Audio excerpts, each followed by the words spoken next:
Assalamualaikum warahmatullahi wabarakatuh.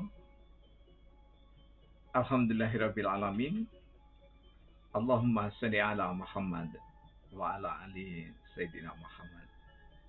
Pemirsa tercinta yang dirahmati oleh Allah, bersua kembali kita dalam Indarwanto Hikmah Teologi. Mengajak diri berpikir menggunakan kelembut cerdasan hati nurani sehingga kearifan, keadilan yang beretika kian hari semakin menyelimuti seluruh anak bumi. Pemirsa yang dirahmati oleh Allah, Samuel Huntington di dalam teori benturan peradaban menyatakan bahwa era kesejahteraan atau era milenial manusia akan memperebutkan peradaban sehingga pertarungan antar peradaban tidak bisa dielakkan. Hal ini pernah kami jawab di episode beberapa minggu atau beberapa pekan yang lalu, bahwa peradaban tidak mungkin berbenturan, namun syahwat setan atas nama peradaban yang dibawa oleh manusia, sekelompok manusia atau bangsa-bangsa, seringkali menyulut konflik, perselisihan, bahkan peperangan ataupun terorisme dan pembunuhan. Kita tidak perlu menyalahkan pola pikir radikal, karena pola pikir radikal adalah salah satu ruh dari ajaran filsafat. Dan sementara ini manusia, ilmuwan khususnya, meyakini bahwa filsafat adalah induk dari ilmu pengetahuan itu sendiri. Karena itu, isu tentang radikalisme berbeda dengan konsep awal radikal di dalam pola pikir. Radikalisme lebih mengarah pada ketidaksetujuan atas peradaban yang sudah dianggap mapan oleh suatu bangsa. Peradaban Nusantara yang kemudian digali oleh Bung Karno, dirumuskan oleh Panitia 9, merupakan esensi dari peradaban yang sangat luhur. Tentu tingkatan luhur yang tertinggi dari peradaban anak manusia di bumi yang terkristalisasi dalam ideologi Pancasila tidak perlu menista ideologi yang lain. Namun justru bangsa ini harus menunjukkan betapa kita memang pantas menjadi kesatria-kesatria Nusantara di bumi yang tercinta ini. Karena itu,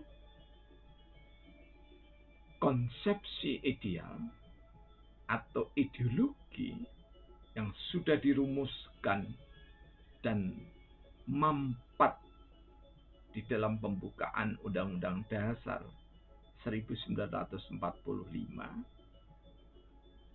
adalah niscaya. Di dalamnya ada roh ketuhanan yang menjiwai seluruh isi pembukaan sampai dengan bab dan pasal demi pasal serta aturan peralihan Undang-Undang Dasar Negara Republik Indonesia tahun 1945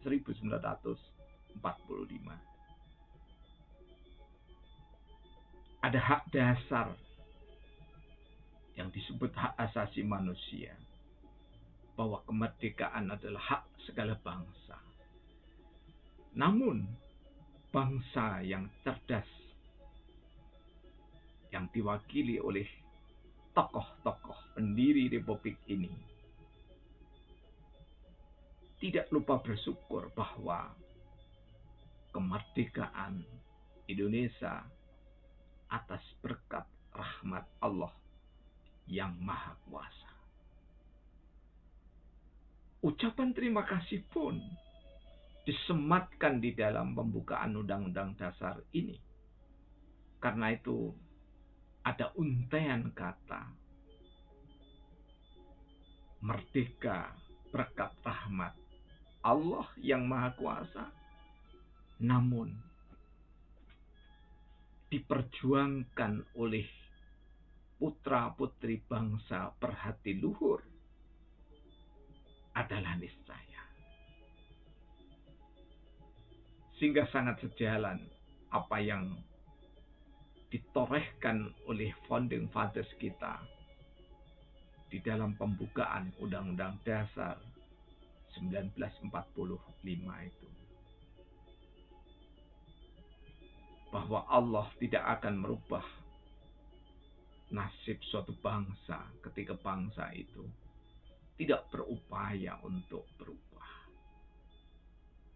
Kapan perubahan itu dilakukan? Setiap kali. Setiap kali. Bahkan setiap hari harus melakukan perubahan ke arah yang lebih baik. Ke arah yang lebih diridhoi oleh Tuhan. Jika dengan kerendahan hati pendiri bangsa ini menghantarkan ke gerbang pintu kemerdekaan, maka menjadi niscaya anak-anak bangsa generasi milenial menjadi kesatria-kesatria yang unggul. Namun keunggulan itu akan menjadi lebih baik dan mengangkat harkat dan martabat bangsa ini jika ada political will dari pemerintah. Sekedar ipin upin ditawarkan di republik tercinta ini tidak diterima.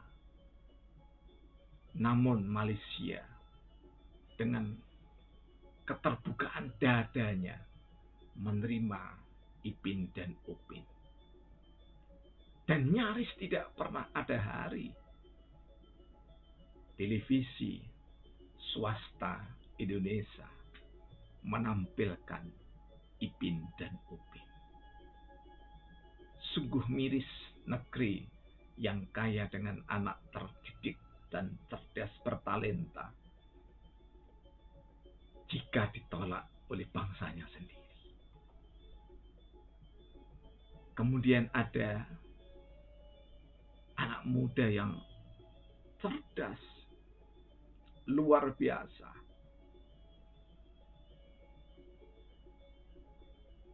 Menawarkan pada pemerintah ketika itu Menteri BUMN menerimanya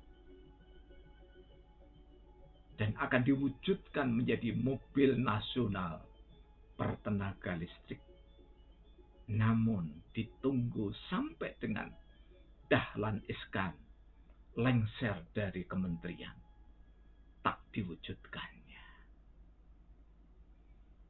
Lagi-lagi Jepang menerima anak muda Rizky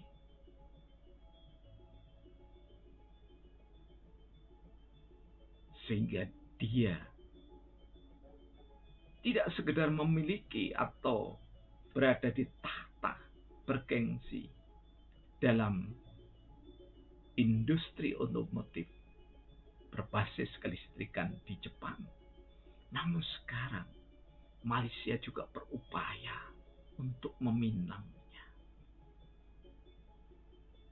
betapa miris bangsa ini jika semua anak-anak bangsa yang cerdas diambil oleh bangsa yang lainnya. Namun Ricky masih berhasrat kuat agar pabrik otomotif berbasis listrik, tenaga listrik itu, kalau tuh dia bersedia dipinang oleh Malaysia, tapi pabriknya ada di Indonesia. Belum terlambat kiranya jika pemerintah mengapresiasi talenta yang tidak rata. Karena tidak rata sungguh istimewa. Burhanuddin Yusuf Habibie dengan keahlian kedirgantaraannya harus menjadi pelajaran yang sangat berharga. Jangan kita tak bersyukur atas rahmat merdeka, kemerdekaan berpikir, kemerdekaan berkarya harus dibarengi dengan kemerdekaan politik penguasa, sehingga ada kekuatan untuk melindungi tanah tumpah darah Indonesia berwujud nyata, yakni dihargainya karya anak bangsa di Indonesia yang tercinta. Terima kasih, saudaraku, telah menyimak dengan seksama. Tuhan memberkati kita semua dan setiap upaya yang tulus, apapun bentuknya, maka alam semesta akan turut untuk mendukungnya. Billahi taufiq walhidayah. Wassalamualaikum warahmatullahi wabarakatuh.